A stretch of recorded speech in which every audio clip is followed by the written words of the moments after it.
Chapter 1. London, where history wears a Gucci coat. Alright, pack your umbrella, your sass, and maybe your patience. Because we're heading to London, baby. The city where centuries-old cathedrals share space with posh rooftop bars. The Queen's guards look like toy soldiers and the traffic never stops honking. London isn't just a city, it's an attitude. She's classy, chaotic, and totally worth your jet lag. Landing in the land of tea and drama the second you touch down, you'll feel it. London doesn't do subtle. From the moment you step into Heathrow or Gatwick, it's like walking into an architectural time machine that runs on caffeine.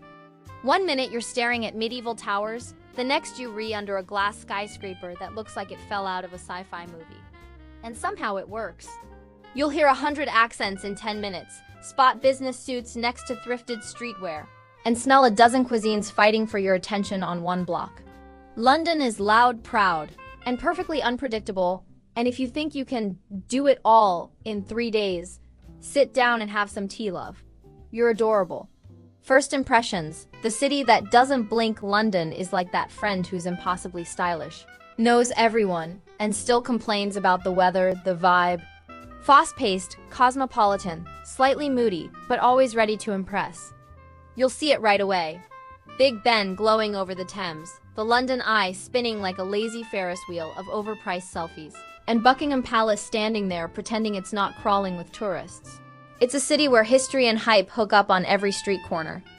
You could spend one morning gawking at ancient crown jewels, and your evening sipping craft cocktails on a rooftop that used to be a Victorian warehouse. Why London is always it? Let's get one thing straight. You don't come to London for the sunshine. You come for the vibe. For the streets that whisper stories, for museums that are actually fun. For food that's finally not terrible, thanks global cuisine revolution. Here's why London keeps topping every most visited list. Because history is everywhere. The city's older than most countries and it wears its age well. Every cobblestone's seen some drama. Because culture here slaps.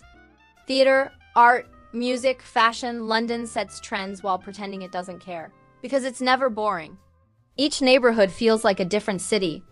Shoreditch for hipster chaos. Camden for rebellious energy and live bands. Notting Hill for picture-perfect streets and brunch that costs more than your flight. Greenwich for calm vibes and river views. Because people here don't just live, they perform. Even the guy selling newspapers has flair. The classics.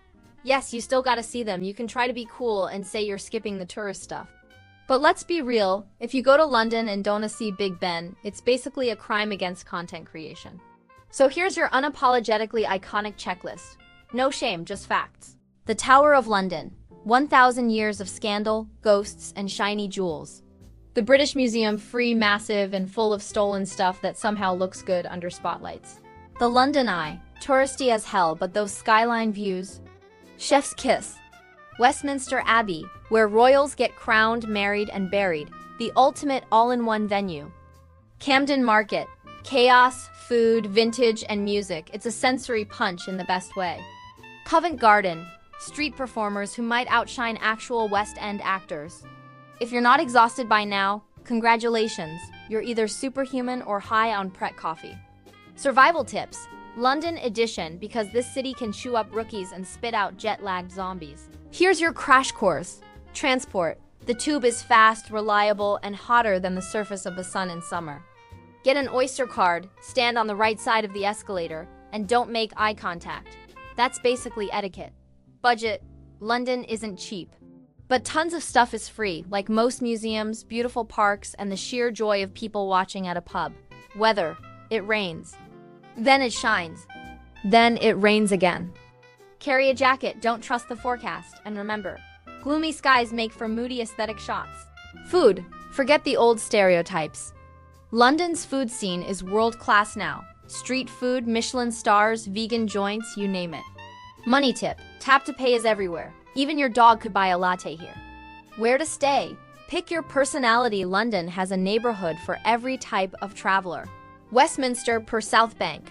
Central, classy, and walking distance from everything you've seen on postcards. Shoreditch. Artsy, loud, and dripping with cool. Perfect if you like your coffee black and your Instagram grid moody. Notting Hill. Cute, quiet, colorful, ideal for soft life travelers. Camden, edgy, alternative, probably smells like incense and street food. Greenwich, calm, scenic, and great if you need a break from city chaos. Wherever you stay, make sure there is a tube station nearby, because traffic in London moves slower than your grandma's Wi-Fi. The Real Talk London will test your patience, your budget, and your sense of direction. But she reward you with a kind of energy that no other city has. You'll leave with a camera full of photos, a wallet that's slightly traumatized, and stories that make you sound way more worldly than you actually are. It's messy, it's majestic, it's London, and you'll either fall in love with it or plan your next visit immediately just to figure out what the hell happened. Up next, London's icons, palaces, bridges, and that big clock everyone talks about. We're diving into the legendary landmarks, how to see them without losing your mind, and a few cheeky hacks to dodge the crowds.